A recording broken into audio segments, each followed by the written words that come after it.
Na panahon sa buhay ng isang tao.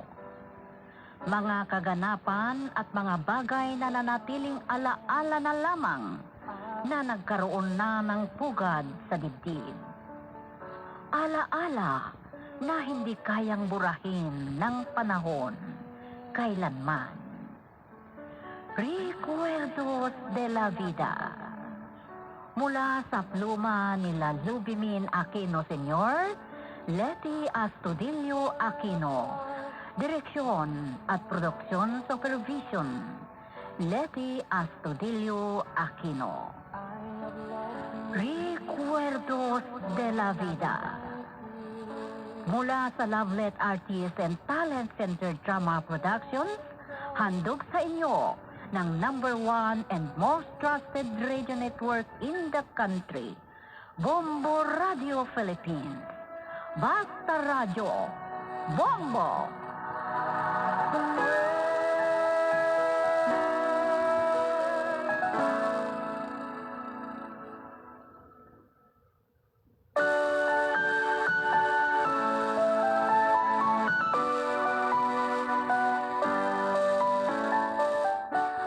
Magandang araw sa inyong lahat. Narito na naman tayo para basahin na isang dumating na sulat dito sa ating dulang Recuerdos de la Vida. Isa na namang tagapakinig ang sumulat sa akin na mayroong recuerdo. At ito ay gusto magtago sa pangalang Punar. At ganito ang sulat ni Punar.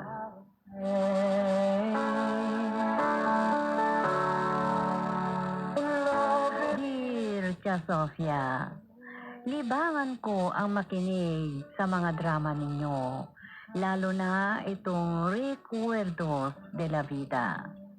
Kaya naman naakit din ako sumulat sa inyo, baka sakaling mapili ninyong isadula ang buhay ko, na gaya ng aking naririnig. At sana makapagbigay aliw din ako sa kanila. Itago na lang ninyo ako sa pangalang Punar. Hindi naman mataas ang pinag-aralan ko.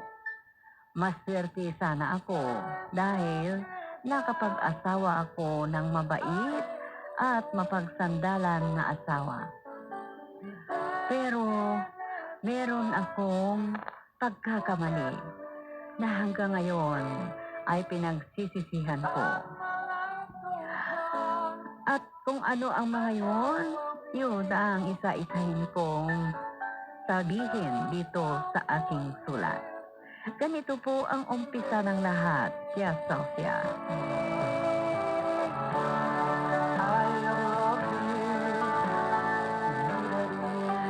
Kumusta po kayo, Aling Ibiang? Matagal na hindi ako nakapasyal dito sa bahay ninyo, Ay, mabuti naman, iha. Kahit gaano kahirap ang buhay. Inay, laging busy si Alili sa trabaho niya.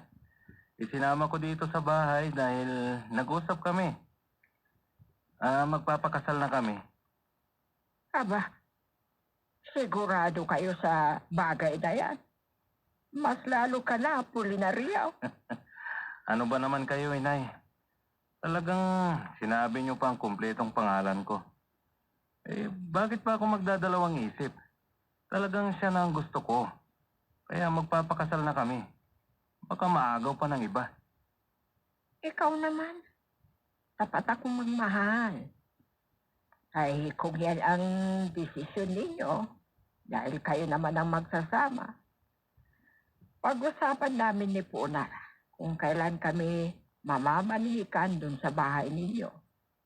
Pero nahihiya ako na pumarap sa mga magulang mo. Wala kayong problema sa kanila, Aling Ibiang. Ang totoo, alam na nila na gusto namin ni Punar na magpakasal. At ang dami nilang bilin sa kanya.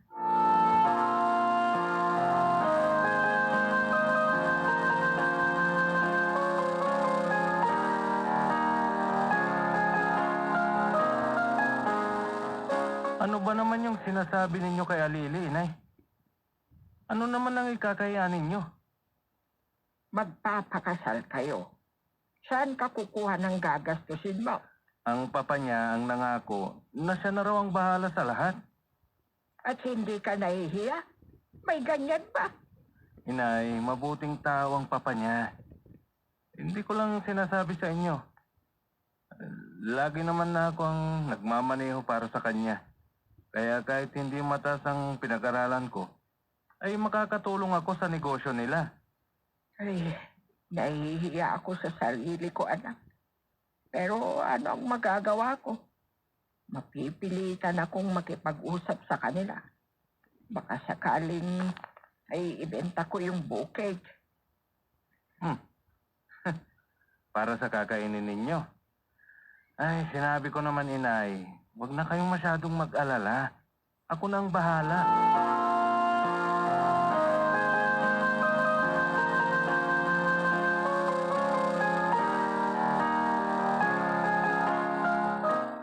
Napakasaya ko dahil pumayag ang papa na hindi grande ang kasal natin. Pasensya ka na, Lily. Mahirap lang kami ni Inay. Wala kaming magagawa. Huwag mo nang isipin yan. Kahit sino ka man. Talagang mahal na mahal kita. Talagang ang swerte ko sa'yo. Sinong makakapagsabi na ang nobya ko ay maganda at may pinag-aralan? At tingnan mo ko. Sino ba naman ako? Iisa lang ang hiling ko sa'yo. Magpagabait ka sana. Talaga naman na mabait ako, ha?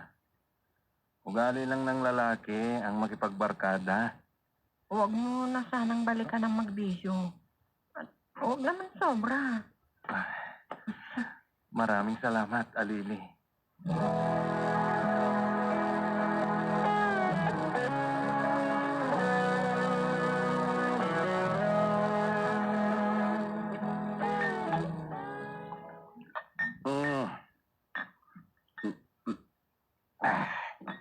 Marami kang in-order na alak at pulutan, ah. Sobra naman ang pagdiriwang mo sa nalapit mong pagpapakasal. Minom ka lang, Bart. Walang problema. Kung ako ang kasama mo, magsawa tayong inom at magpulutan. Ito ang nagustuhan ko sa iyo, eh. Galanti ka. Pero baka pag nagpakasal na kayo ng nobya mo na si Alili, hindi na tayo magkasama ng ganito, Parks. Bakit mo naman iisipin yan? Walang magbabago, Bart. Pinayagan ako ni Alili na magbisyo. Maswerte ka sa buhay, pare. Kung sakalin na hindi magkanak si Alili, payagan ka na magkaroon ng anak sa ibang babae, ganun ba?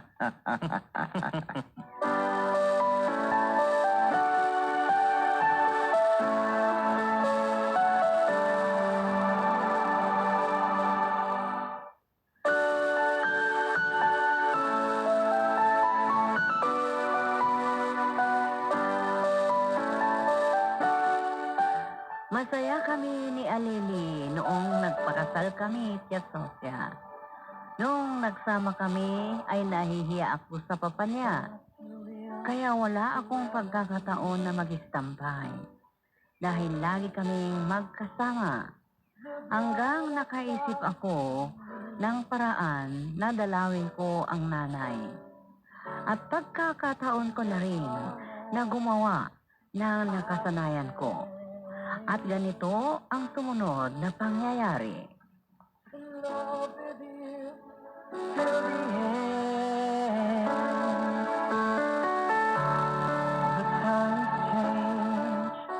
Nakita ko na nag-iisa ka, kaya nilapitan kita. Naka-order ka na ba? Hindi pa, sir. Aalis na sana ako dahil hindi na darating yung kausap ko. Wala naman akong pera. Buti sana kung hindi malaking halaga ang kailangan ko. Sino bang hinihintay mo? Nobyo mo? Matanda na nagliligaw sa akin. Nakakita ng mas maganda, pinabayaan na ako. Hindi pa ako nakabayad sa inuupahan ko. Magbabayad pa ako ng tuition fees. Pinauuwi na ako doon sa bahay namin dahil hihinto na araw ako. Sa bagay, kahit hindi ka naman makapag-aral, ay mabubuhay ka. Basta mautak ka. Pero gusto ko makatapos ng pag-aaral. Anong gagawin ko naman sa lugar namin? Magsasaka ang itay ko at hindi ko naranasan ang lumusong sa bukid. Mag-order pa ako ng merienda natin. Saka na natin pag-usapan ng problema mo. Maraming salamat, sir. Talagang gutom na ako. Huwag mo na akong tawaging sir. Kuya Ponar ka mo na lang. Ay, bago lang po tayo magkakilala, pero nagsabi na ako sa'yo na kailangan ko ng pera. Mamaya na natin pag-uusapan yan. Swerte. Magandang estudyanteng ito.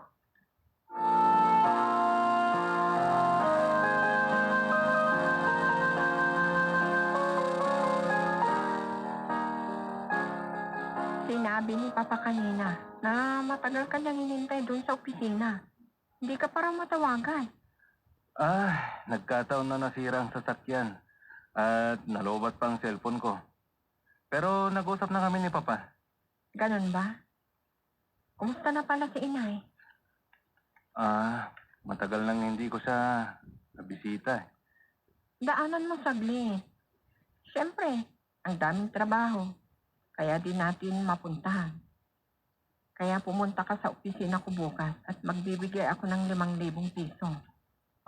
Maraming salamat. Magiging masaya ang inay. Talagang napakabuti mo, Alili. Baka pwede mo namang dagdagan. May importante ka bang paggagamitan ng pera? Kasi tumawag si Bart. Wala nang mag-asawa tayo. Madalang na kaming magkita. Nahiya naman ako kay Papa. Bukas na natin pag-usapan yung bagay na yan. Ang bait ng Papa sa iyo. Sana huwag mong pabayaan ang trabaho mo. Oo naman. Kaya minsan bigyan mo rin ako ng pera.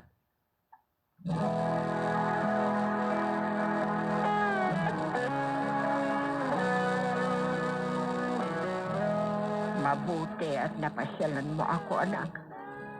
Muntik mo na akong hindi maalala. Kamusta na kayo ni Alele?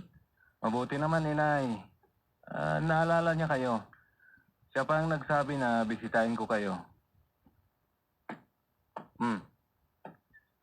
Ito pala. 2,000. Ibigay ko raw sa inyo. Para sa inyo. Ang pait talaga ng asawa mo. Kaya iparating mo ang pagpapasalamat ko sa kanya. Mas mabuti sana kung sarili mong pera ang ibigay mo sa akin. Saan naman ako kukuha, inay? At driver lang ako ng biyanan ko. Sinesweldohan lang din ako. Pero nakakaya naman na hindi gumastos doon sa bahay namin. Dapat lang na maging responsable ka. At huwag ka nang magbisyo pa. Inay, ganyan talagang mga lalaki. Naiintindihan ako ni Alili at pinayagan ako. Huwag mong samantalahin ang kabutihan ng asawa mo. Baka sinusubukan ka lang. Sige, inay. Hindi na ako magtatagal. Huwag mong baliwalain ang sinasabi ko sa'yo, Ponar. Para wala kang pagsisihan.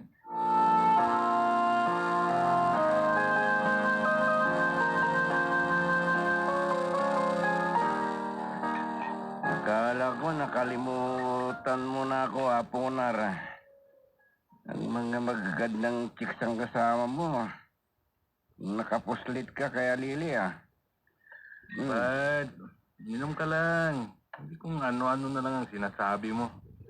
Nako, hindi ka na makapagsinungaling, Pards. Akala mo, Nakapag-asawa ka na ng mayaman, may scholar ka pa. Talagang minamatyagan mo ako. O O kaya, lihim mo akong sinusundan, Bart? Nagkataon lang na nakita ko kayo. Maganda na nga si Alili eh. Hindi ka pa nakontento sa kanya, Bart. Oo, Bart. Ang dami mong sinasabi. Gutom lang yan. Mamulutan ka. Utang naman, kahit 2,000 lang, Bart. Ano? Pinapainom ka na nga. Alam ko naman na hindi mo babayaran eh. Ano ka ba naman? Parang hindi ka kaibigan. Wala kang tiwala sa akin. Oo. Masama pa yata ang loob mo. Sa ibang araw na, dahil wala akong maipapautang sa'yo ngayon.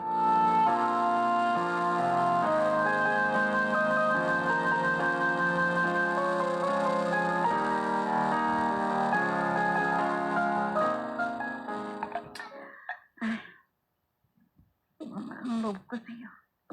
Dahil mahal kita. Jenny, ang bango mo. Nakakatukso ang kagandahan mo. Natutokso ka pala sa akin. Mamaya na yan. Uminom muna tayo. Ang galing mo pala ng uminom ng alak. Tinuruan ako ng mga kabarkada ko. Oo nga pala. Sana yung 10,000 na pinangako mo sa akin.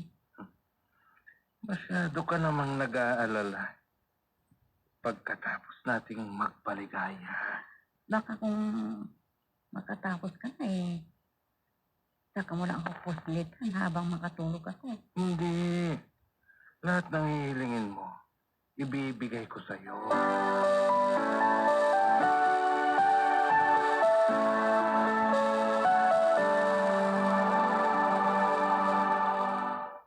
Mga benepisyo ng jumping rope. Ang jumping rope ay may iugnay natin sa ating kabataan, subalit alam niyo ba na marami tayong benepisyo na makukuha mula dito? Magandang paraan ang aktibidad na ito upang matunaw ang calories, ma-improve ang stamina at mapalakas ang inyong katawan. Subalit ang jumping rope ay isa sa mga underrated forms ng ehersisyo. Jumping rope improves coordination. Upang makapag-jumping rope, kinakailangan ng maraming koordinasyon, lalo na sa mga advanced skilled moves. Ang aneurysm ay paglobo o pamamaga ng mga ugat na dinadaluyan ng dugo mula sa puso na karaniwang dulot ng paghina ng arterial wall. Maaaring mangyari ang aneurysm sa anong bahagi ng katawan ng pasyente. Matagal-tagal na nag-inuman kami ni Jenny ng alak, Tia Sofia. At hindi ko namalayan na nakatulog ako. Nung nagising ako, ang sakit ng ulo ko. At wala na si Jenny sa tabi ko. Tawagan ko sana para sitahin. Pero tinawagan ako ni Alili. At nagdahilan ako na napasubo sa sugal. At nung tawagan ako ni Alili, ganito ang mga sumunod na pangyayari.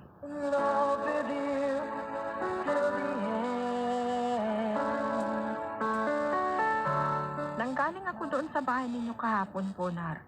Hindi mo raw binigay sa ina yung pera na para sa kanya. Kwan, Pero laging 1,000 o kaya 2,000 lang ang ibinibigay mo. Hindi lang ako ang pinagsisinungalingan mo.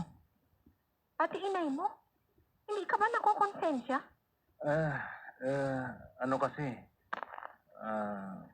patawarin mo ako, Alili. Walang niya ka. Magtapat ka nga sa akin. May binibigyan ka ba ng pera? Wala. Si Bart, napasubo kami sa sugal. Siguraduhin mo lang na tama ang sinasabi mo. Pareho kami ni Papa na mabait sa'yo. Pangako, hindi ko na uulitin. Mabuti kung gano'n. Kung paninindigan mo ang sinasabi mong yan na pangako, sana huwag mong sayangin ang pagmamahal at pagtitiwala ko sa'yo.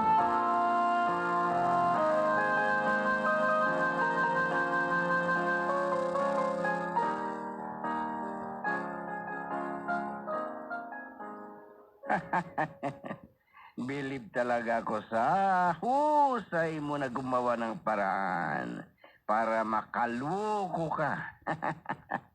Ako pang ginawa mong dahilan kay Alili, ha? Na ipinasubo na nagsugal. Ah, Lagi kasi na kinukulang ako. paano naman? Wala kang sariling pera. Pinapakain ka lang ng asawa mo at biyan. Pero nagbisyo ka pa ng babae, alak at sugal. Bart, matagal na tayong magkaibigan. Pareho tayong lalaki. At kailangan na maging tunay kang lalaki. Ano ang ibig mong sabihin? Yan nga. Pareho tayo na hindi nakapag-aral. Pero mas magaling akong dumiskarte sa'yo.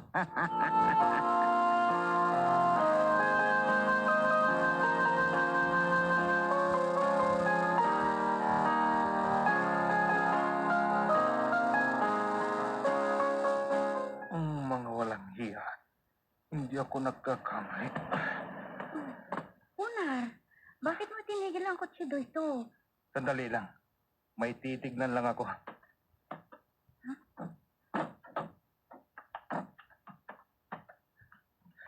Oh, Una?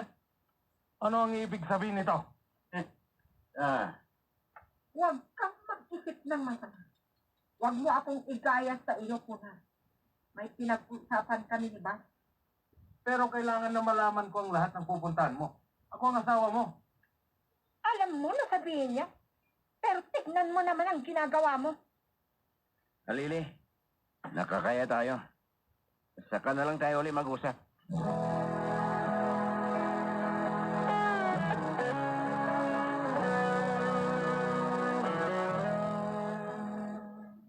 Ano ba?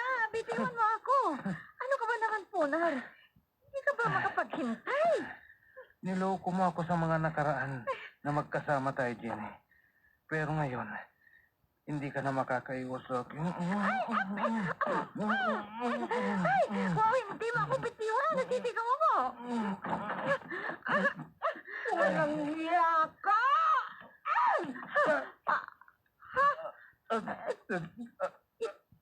Salamat. At dumating kayo.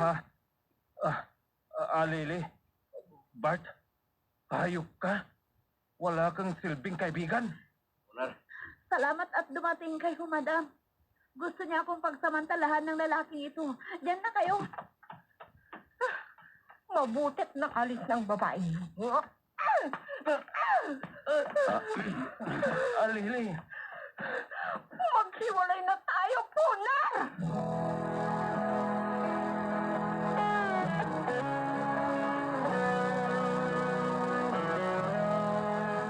Ito na yung sinasabi ko sa'yo noon, anak ko.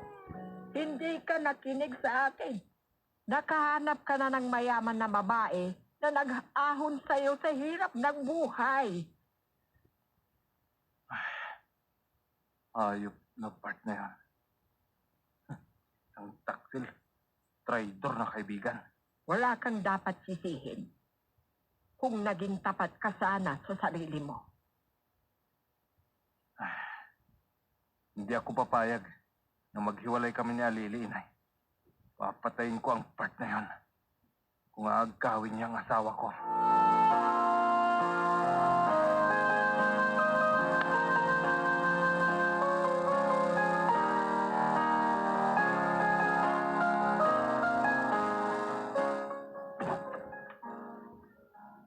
Bakit ka nandito? Sinabi ko nang maghiwalay tayo. Kaya kunin mo na itong wedding ring. Ibigay mo sa iba. Alili, patawarin mo ko. Nagsisisi na ako. Parang awa mo na. Bigyan mo ba ako ng isa pang pagkakataon? Hindi na kita kailangan. Naging bato na ang puso ko. Minahal kita ng tapat. Kahit hindi ka sana bagay sa akin. Wala kaming masamang ipinakita sa iyo. Pero anong kapalit na ginawa mo? Ulitin ko. Patawad. Alam ko, yan lang ang kaya mong sabihin. Kahit lumuhod ka pa sa harap ko, minamanmanan kita po na. Pero hindi ka nagtino. Kaya hindi ka na bagay sa pagpapatawad ko.